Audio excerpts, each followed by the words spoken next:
Assalamualaikum warahmatullahi wabarakatuh. Semoga kita semua selalu berada dalam lindungan Allah Subhanahu wa Ta'ala, dimudahkan segala urusan, dan dikabulkan seluruh hajat yang kita panjatkan. Amin ya Rabbal 'Alamin.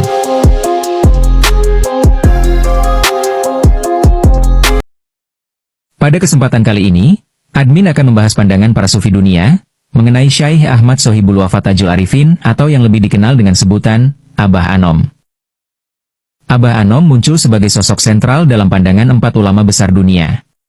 Salah satu pendapat datang dari Imam Besar Ahlus Sunnah, Al-Arif Billah As-Sayyid Muhammad bin Alwi Al-Maliki Al-Hasani.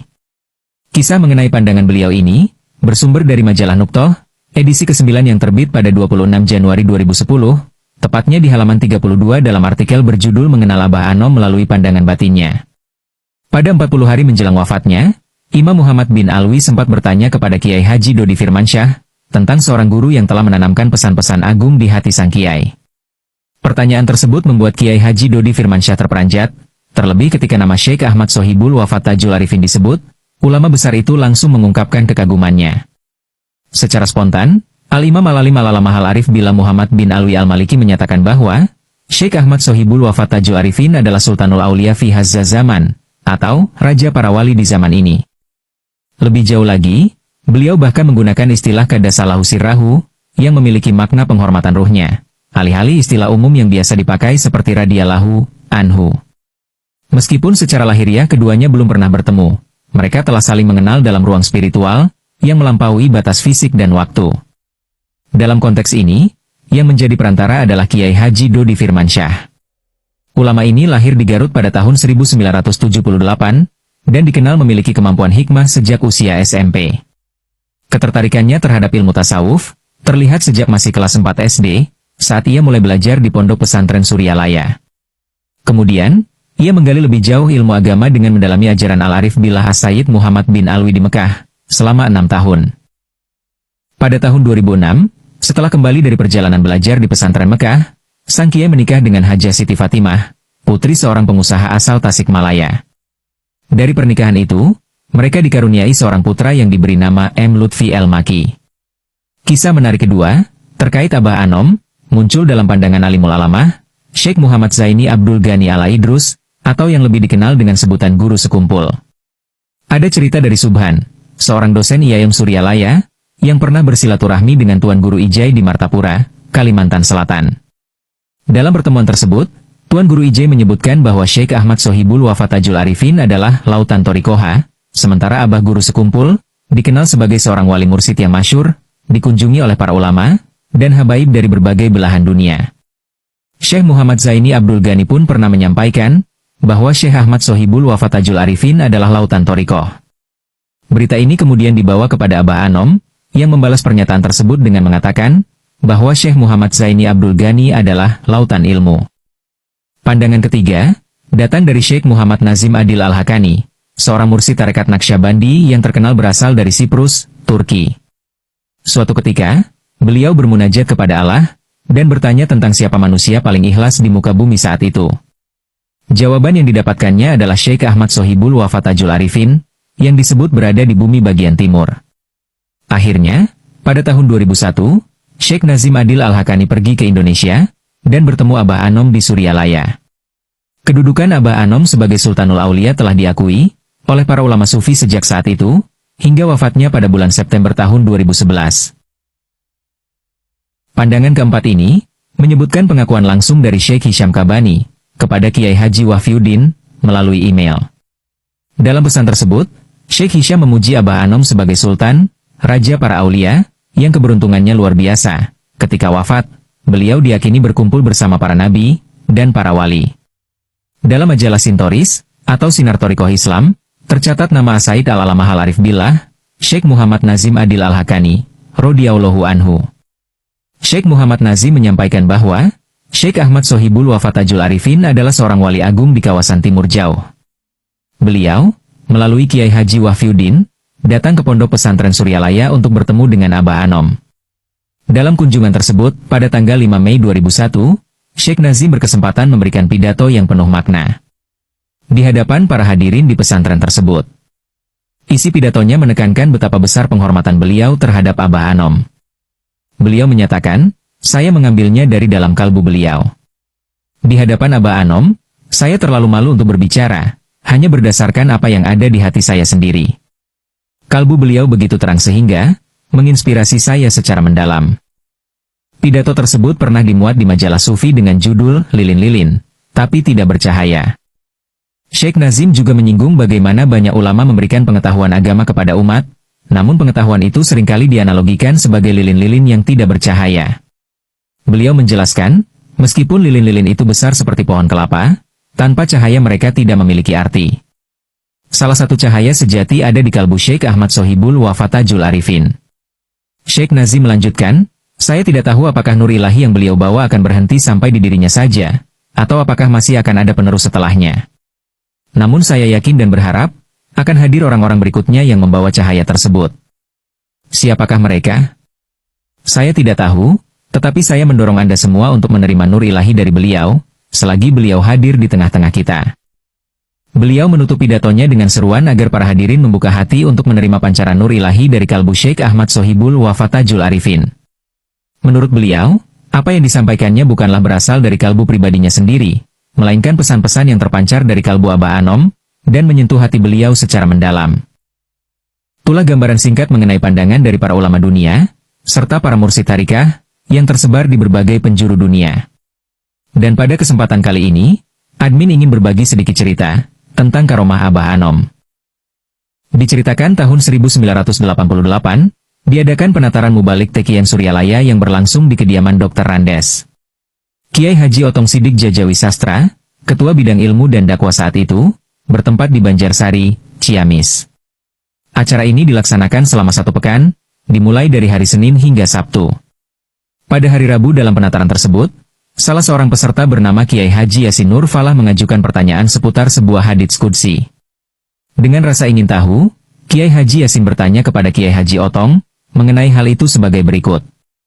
Aku jadikan di dalam diri anak Adam suatu istana, di dalam istana ada shoulder, di dalam shoulder ada kolbu, di dalam kolbu ada fuad, di dalam fuad ada syagof, di dalam syagof ada lub, di dalam lub ada sir, di dalam sir ada aku. Bagaimana pemahaman serta penerapan dalam amaliyah zikrullah kita? Kiai Otong sempat tercengang ketika dihadapkan pada pertanyaan mendalam tersebut.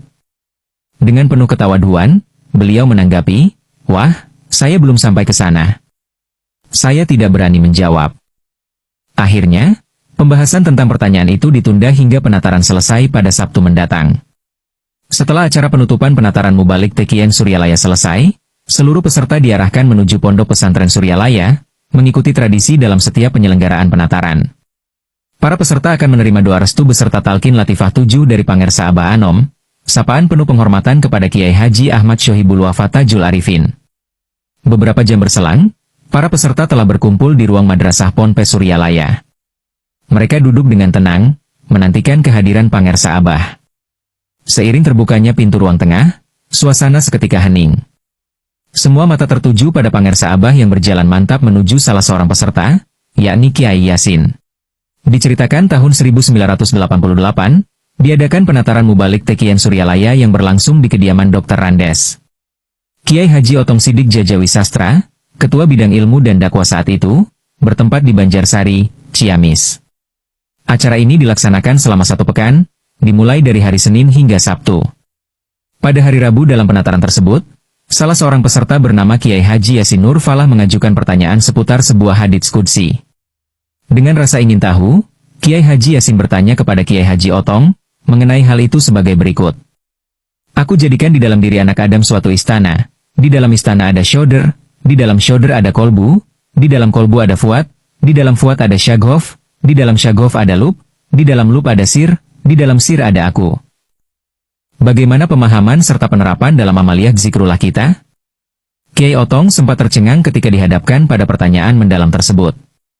Dengan penuh ketawaduan, beliau menanggapi, wah, saya belum sampai ke sana. Saya tidak berani menjawab. Akhirnya, pembahasan tentang pertanyaan itu ditunda hingga penataran selesai pada Sabtu mendatang. Setelah acara penutupan penataran Mubalik Tekian Suryalaya selesai, seluruh peserta diarahkan menuju Pondok Pesantren Suryalaya, mengikuti tradisi dalam setiap penyelenggaraan penataran. Para peserta akan menerima doa restu beserta talqin latifah 7 dari Pangersa Abah Anom, sapaan penuh penghormatan kepada Kiai Haji Ahmad Sohibul Wafatajul Arifin. Beberapa jam telah berlalu, dan seluruh peserta akhirnya berkumpul di ruangan Madrasah Pondok Pesantren Suryalaya. Mereka duduk dengan penuh kesabaran, menanti kehadiran Pangersa Abah. Tak lama kemudian, pintu ruang tengah madrasah terbuka. Sosok Pangersa Abah muncul, melangkah dengan penuh percaya diri menuju salah seorang peserta. Seluruh mata tertuju kepada beliau, mengikuti setiap gerakan saat beliau mendekati orang tersebut, yang ternyata adalah Kiai Yasin. Sesampainya di hadapan Kiai Yasin, Pangersa Abah dengan hikmat bersabda, "Kosron luar." Shodron, sambil mengerahkan jari ke dada Kiai Yasin. Subhanallah. Kiai Yasin terkejut, namun seketika menyadari bahwa Pangersa Abah tengah memberikan jawaban atas pertanyaan yang pernah ia ajukan dalam penataran mubalik. Tanpa ragu, Kiai Yasin segera bertawajuh, memusatkan zikir hafinya dengan penuh fokus. Dalam kondisi tawajuh itu, ia merasakan seolah sedang melintasi alam mulki, sebuah dimensi jagat raya di bawah langit pertama. Terus masuk. Kolban, ujar Pangersa Abah melanjutkan. Kiai Yasin pun mengalami sensasi seperti memasuki alam malakut, lapisan langit yang membentang dari yang pertama hingga ketujuh. Terus masuk. Fuadan. Pangersa Abah kembali bersabda. Tawajuh Kiai Yasin semakin mendalam. Kali ini, ia merasakan seolah-olah berada dalam alam Jabarut, sebuah wilayah spiritual dari langit ketujuh hingga Sidratul Muntaha. Terus masuk. Syagofan. Pangersa Abah memberikan bimbingan lebih lanjut. Dalam keadaan ini, Kiai Yasin mulai merasakan cinta ilahi yang memenuhi dirinya. Ia merasa sedang melintasi hijab pertama yang memisahkan Hajiz Bainal Haramain. Terus masuk. Lubban. Pangersa Abah bersabda lagi. Kiai Yasin semakin larut dalam ketauhidan yang sempurna. Penyerapan spiritualnya membawa ia melangkahi hijab kedua, sebuah wilayah misterius yang bahkan malaikat sekelas Jibril pun tidak diberi akses mengetahui. Terus masuk. Sirron. Pangersa Abah menuntun lebih jauh menuju tujuan akhir. Dalam kondisi fanafillah saat tawajuh berlangsung, Kiai Yasin tenggelam dalam musyahadah kepada Allah. Kebingungan spiritual menghampirinya, hati dan ruhnya bergolak dengan kesadaran hakiki yang begitu mendalam. Ia merasakan kondisi hakul yakin dalam seluruh eksistensinya. Sebagai penutup, Pangersa Abah mengukuhkan bimbingan beliau dengan sebuah kalimat penuh makna. Laisa kamitslihi syai'un. Tidak serupa dengan segala sesuatu. Pernyataan ini menggambarkan pengalaman ruhani yang sangat mendalam dari Kiai Yasin, sebuah perjalanan spiritual yang tidak bisa dianggap enteng, atau diakui secara sepihak oleh murid, tanpa adanya pembuktian atau pengesahan dari sang mursyid. Dalam tradisi yang penuh kehati-hatian seperti ini, pengakuan pengalaman ruhani harus dipastikan autentisitasnya, melalui seorang pembimbing ruhani yang terpercaya. Disebutkan bahwa Kiai Yasin baru saja mengalami perjalanan Mikraj, sebuah momen sakral di mana ia berjumpa dengan Zat Maha Esa, yang melebihi segala bentuk dan konsep yang ada. Pengalaman ini ditulis sebagai kisah penuh hikmah tentang Abah Anom, bagaimana beliau membimbing seorang murid untuk menuju perjalanan spiritual ke alam malakut.